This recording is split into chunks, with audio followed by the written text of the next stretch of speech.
Your favorite PGA and LPGA legends, pros and top instructors join us every week here on Next on the Tee. Be sure to check out our guest schedule and all our podcast episodes on our website at nextonthetee.net. Now, back to Chris and more of the show.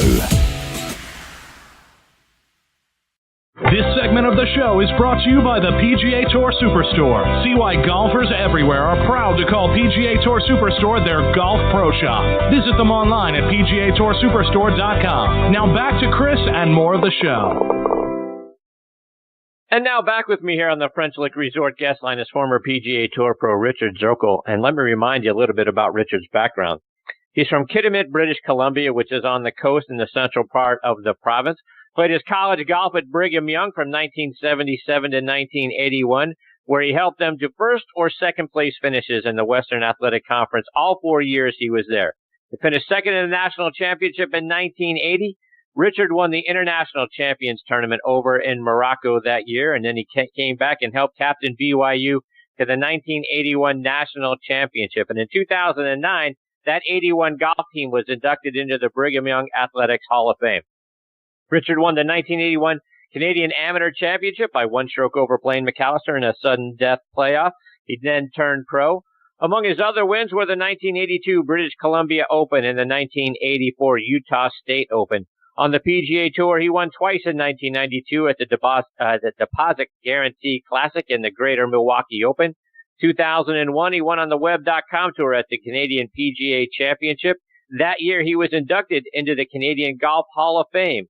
He is now the founder and CEO of Mindtrack Golf, which you can find online at mindtrackgolf.com. And I'm very excited he is back with me again tonight here on Next on the Tee. Good evening, Richard. Thanks for coming back on the show. Well, it's a pleasure being with you, Chris. Thanks for having me. I appreciate you, Richard.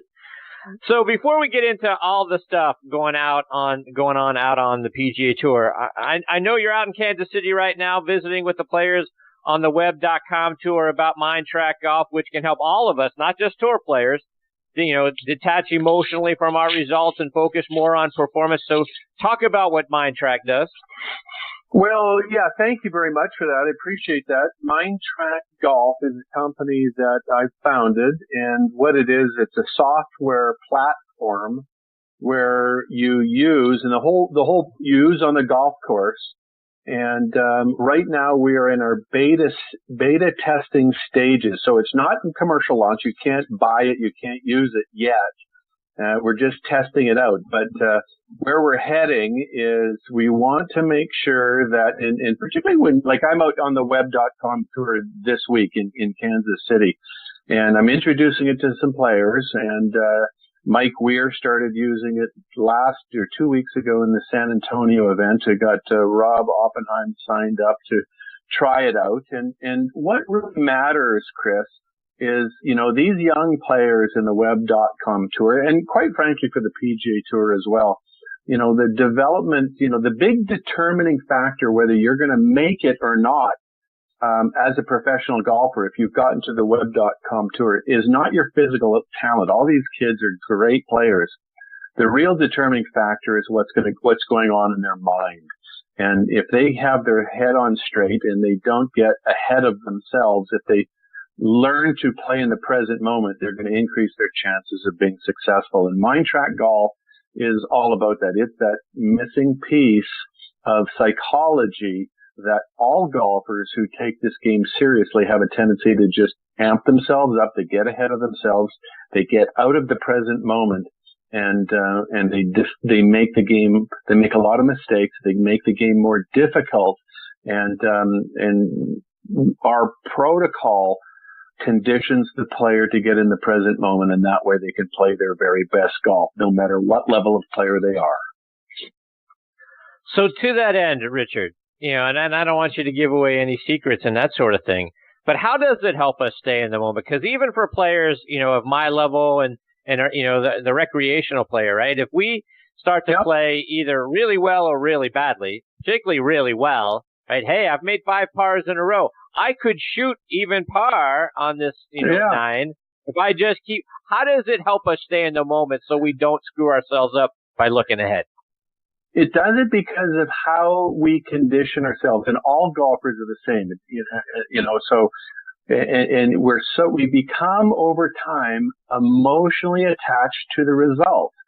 So when we become addicted to that result, we want that result. We want it the harder we push to have that result. Like, you know how it is, and every golfer can reflect to this. Say it's a very important 4-foot putt that you need to make to win the bet or to shoot whatever, and you want the result. You get ahead of yourself, and you push for that result, and while you're executing that putt, you make a horrible putt, and you miss by a wide margin. You get furious, and you pull that ball back, and because it doesn't matter anymore, and you hit the most pure second shot that you can, and you're confused with this. And what really happens is what's going on in the player's mind is that they want to jump ahead. They want that result, and they have no idea that they're hurting themselves. So what we do in kind of giving away our secrets is you need to detach emotionally from the results. Your attentional focus must change from the result and needs to go on to what we call the golfer's, the 2 key performance markers of every shot. So every single golf shot is determined. Your performance markers are your ability to assess the shot. In a putting case, that's reading the putt. If it's a 5-iron, it's picking the right club, and based on the information you had, depending on how the lie is, if the lie is in the rough, you shouldn't be expected to hit a driver off there, so you have to make a proper assessment. And then once you make the assessment, you have to execute. And that's different for every person. My ability to assess and execute is different than yours and different to the next person. But if you do it to your highest ability, whatever level you're at, and you put your attention on those things, and then you let the score be a byproduct of how well you assess and execute. Now, what happens when you need a specific protocol to do this? Because if you don't, you'll just slip back into the old, future projecting. And when you start, as you talked about, Chris, when you're playing well, you have a tendency to jump forward, go, well, if I can just kind of get in the last few holes with pars here, I'm going to break my record. Now, everyone knows that's the worst thing you can do. And at that point, you are getting out of the present moment, that got you playing well in the first place. You project forward and you collapse your thoughts. And we call that thought shearing. Just like wind shear in the plane, you change the dynamics that caused the performance in the first place, and it crashes. And it happens with our thoughts. So in Mind Track Golf, you have a very specific protocol that you follow with each and every shot. And when you do that, without even knowing it, you're starting to condition yourself in the present moment. And when you're in the present moment, anxiety doesn't exist. And if you just keep doing this, then you're going to train yourself so that when you get in those intense situations, if you're a serious golfer, that you have a conditioned response to act and increase your chances of success. So, Richard, let me take that just a half a step further. Let me give you a scenario, because as you just mentioned a moment ago. So, a couple weeks ago, I'm out with my buddies. We're on our annual golf trip. I'm playing really well. One of my buddies says to me, who's keeping score, "Hey, you're 1 under par through the last 6 holes." And, oh. And because I'm not worried, I had a 4, you had a 5, whatever. I'm not keeping track. Hey, you're 1 under par. And then I double bogey the 8th hole. And so immediately I'm now off my game. Can this protocol help me combat when your buddy tries to tell you, get you off your game like that? Yes, exactly. And let me tell you my story, which was the aha moment when I decided to do something with this. I created the system back in 1999 when I was getting back onto the PGA Tour, and I started doing it. Now, obviously, we didn't have an app at that time, and I would just write down these key performance marker performance on longhand after the rounds. So I started getting really good at this, and then we got to the U.S. Open at Pebble Beach. and I think I may have told this story before, but that what you described, Chris, is exactly what happened to me on Sunday at the U.S. Open. And let me tell you how, because of my conditioning, it changed the outcome rather than hurting me. So on Sunday, U.S. Open 2000, Tiger Woods is winning by 15 shots. On that Sunday, I shoot 30 on the front nine. I shoot 30 on the front nine. And, wow. And my caddy says to me, we're walking down the 10th hole. He says, do you know what you shot? And I went, no, I don't, because I was just, all I'm focusing on my KPMs, my key performance markers, these two, assessing and executing, and I want to do them well, and it's got my full attention, and I totally detach from the score. So I make this for par on 9, and I shoot 30. But the thing is, so, and everyone says, and I know it's running through your mind or the listener's mind right now, oh, he shouldn't have said that. But I was at a point where I conditioned myself when he said, you shot 30, I went, I don't care. So I truly detached, even though he told me. So I didn't make a fuss about it. I was more interested in seeing Scotty Bowman, you know, the great coach for the Detroit Red Wings, who was pumping his fist, and he said, go get him, Richard. And I was like, hey, look, there's Scotty Bowman. My attention was more impressed about Scotty Bowman than the 30 I shot. And that 30 was a U.S. Open record at Pebble Beach. And I can assure you the other 30s that were shot at U.S. Opens at Pebble Beach wasn't on Sunday. That's for sure. So what it does, Chris, is when this protocol, and it takes a while, like I said, it's not a flip of a switch and all of a sudden you get it.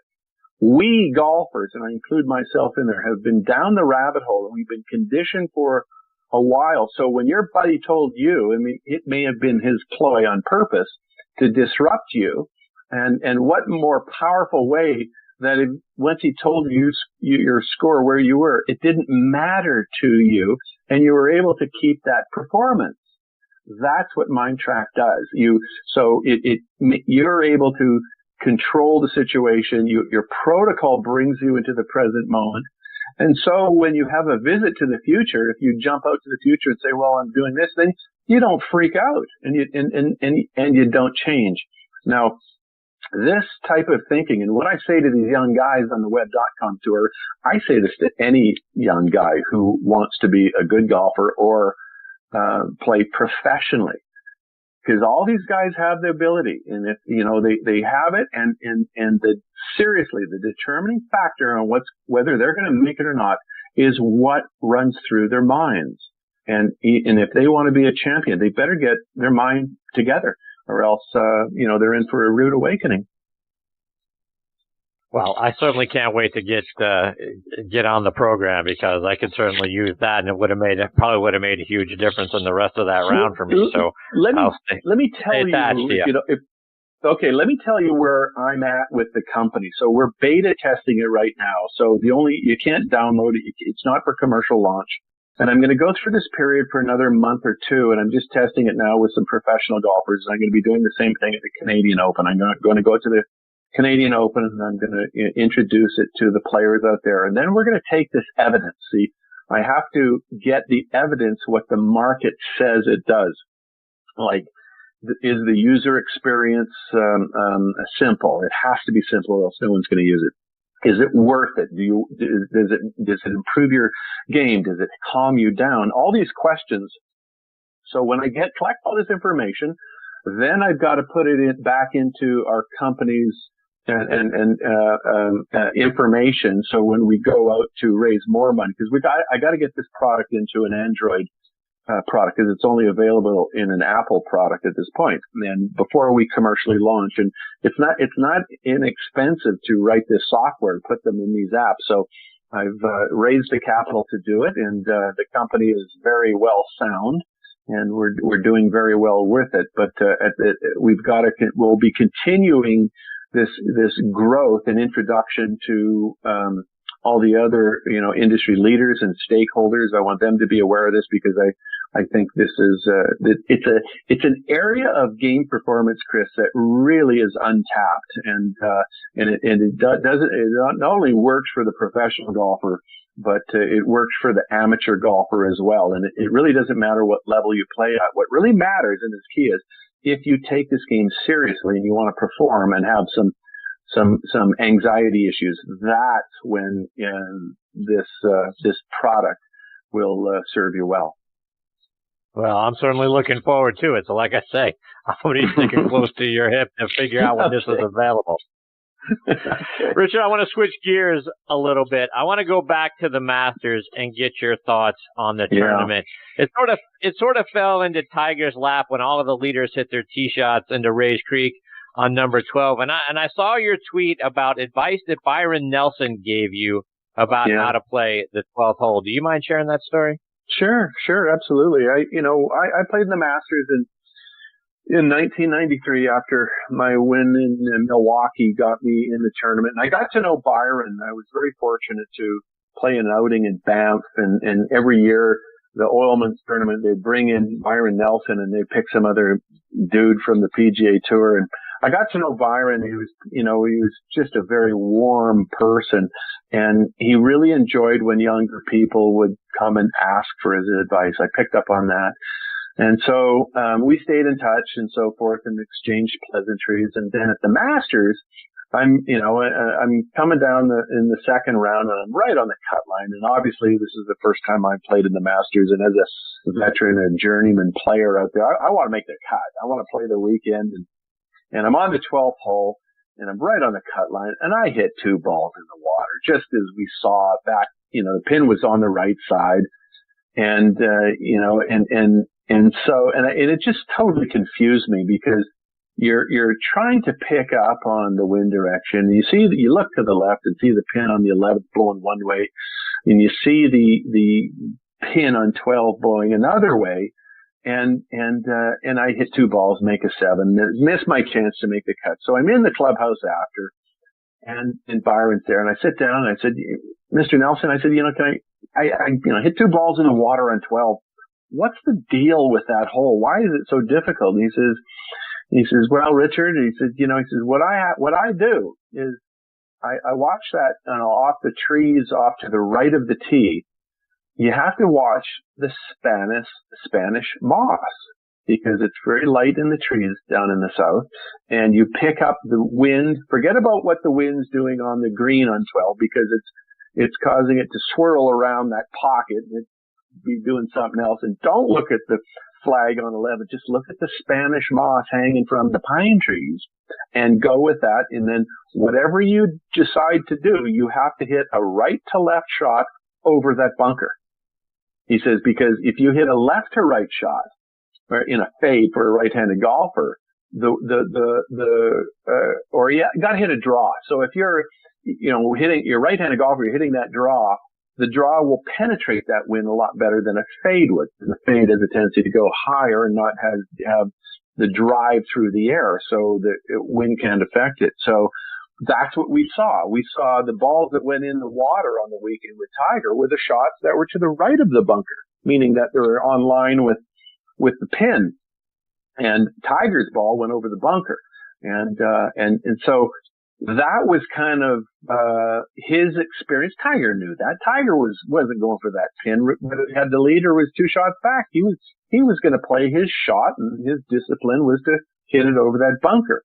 And one of the great things about that back 9 is Tiger won in a different way. He won tactically. He was strategic. He's not overpowering the golf course or the field like he used to. Tiger now can only win with his A game. He can't win with his B game, and he has to play smarter.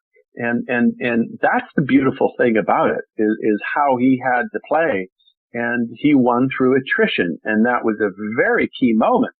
Obviously, when there were 4 shots in the water, and his wasn't one of them, and he was able to birdie the 15th hole, get the lead for the first time, and then close the deal as he did. It was just wonderful to watch.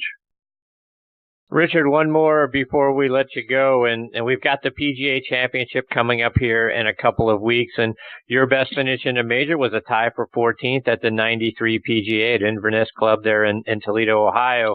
And you were near the top of the leaderboard after the first round. You fired an opening round 66. What do you remember about being a part of that PGA Championship?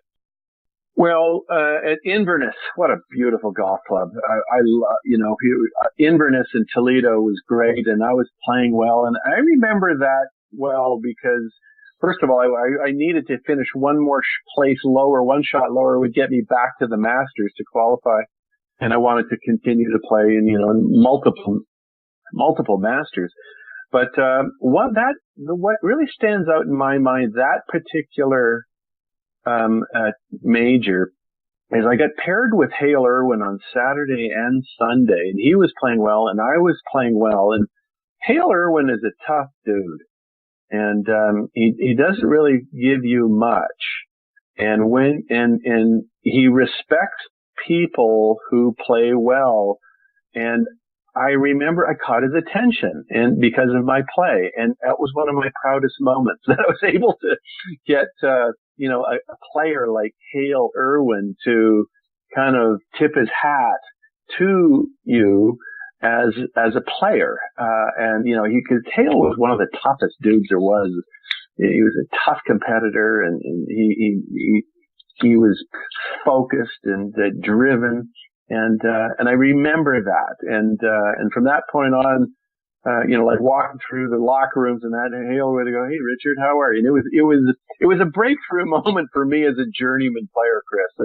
I didn't play. I loved U.S. Opens.